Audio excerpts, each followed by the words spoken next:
நண்பர்களே, தென்னாப்பிரிக்க அணியின் கேப்டன் வயான் முல்டர் ஏன் பிரையன் லாராவின் சாதனையை முறியடிக்கவில்லை? அவரே ஒரு பெரிய உண்மையை உடைத்துள்ளார். காரணத்தை கேட்டால் நீங்களும் ஆச்சரியப்படுவீர்கள். மீண்டும் ஒரு வாய்ப்பு கிடைத்தால் அப்போதும் நான் அதை செய்ய மாட்டேன் என்று அவர் கூறியிருக்கிறார். இதன் பின்னணியில் இருக்கும் காரணம் என்னவென்று உங்களுக்கு சொல்கிறேன்.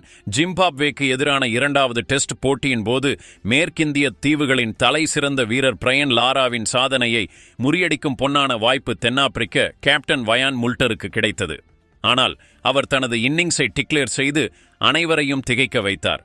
முல்டர் தென்னாப்பிரிக்காவின் முதல் இன்னிங்ஸை டிக்ளேர் செய்த போது அவர் 367 ரன்களுடன் விளையாடிக் கொண்டிருந்தார். தென்னாப்பிரிக்கா முதல் இன்னிங்ஸில் 6 விக்கெட் இழப்புக்கு 626 ரன்கள் எடுத்திருந்த நிலையில் டிக்ளேர் செய்தது.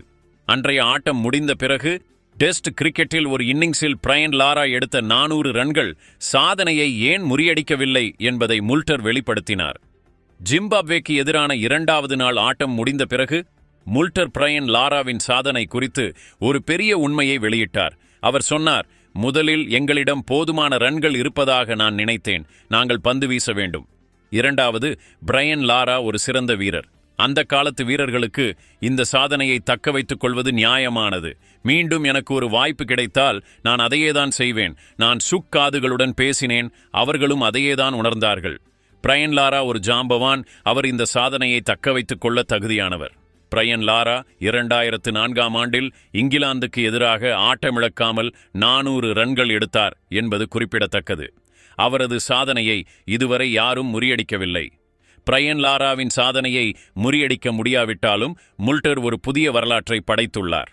ஆம், தென்னாப்பிரிக்க கேப்டன் ஜிம்பாப்வேக்கு எதிரான இரண்டாவது டெஸ்ட் போட்டியில் இரண்டாவது அதிவேக முச்சதத்தை அடித்திருக்கிறார்.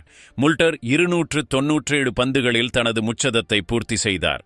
முல்டர் 334 பந்துகளில் 49 பவுண்டரிகள் மற்றும் 4 சிக்சர்களுடன் ஆட்டமிழக்காமல் 367 ரன்கள் எடுத்தார். தென்னாப்பிரிக்கா முதல் இன்னிங்ஸில் 5 விக்கெட் இழப்புக்கு 626 ரன்கள் எடுத்து டிக்ளேர் செய்தது. இப்போது தென்னாப்பிரிக்காவின் முதல் இன்னிங்ஸில் 5 விக்கெட் இழப்புக்கு 626 ரன்களுக்கு பதிலாக ஜிம்பாப்வேயின் முதல் இன்னிங்ஸ் வெறும் 170 ரன்களுக்கு சுருண்டது. இதன் மூலம் தென்னாப்பிரிக்கா 456 ரன்கள் என்ற மிகப்பெரிய முன்னிலை பெற்றது. தென்னாப்பிரிக்காவுக்காக பியூரல் சுப்ராயன் அதிகபட்சமாக 4 விக்கெட்டுகளை வீழ்த்தினார். இதைத் தொடர்ந்து ஜிம்பாப்வேயை ஃபாலோ ஆன் செய்ய பார்வையாளர் அணி கட்டாயப்படுத்தியது.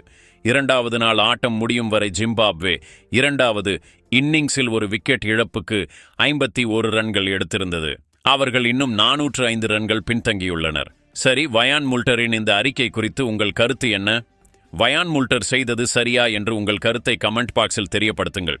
ஒரு ஜாம்பவானை ஜாம்பவானாக வைத்திருக்க அவர் 400 ரன்களை பூர்த்தி செய்யவில்லையா? உங்கள் கருத்தை கமெண்ட் பாக்ஸில் கண்டிப்பாக சொல்லுங்கள்.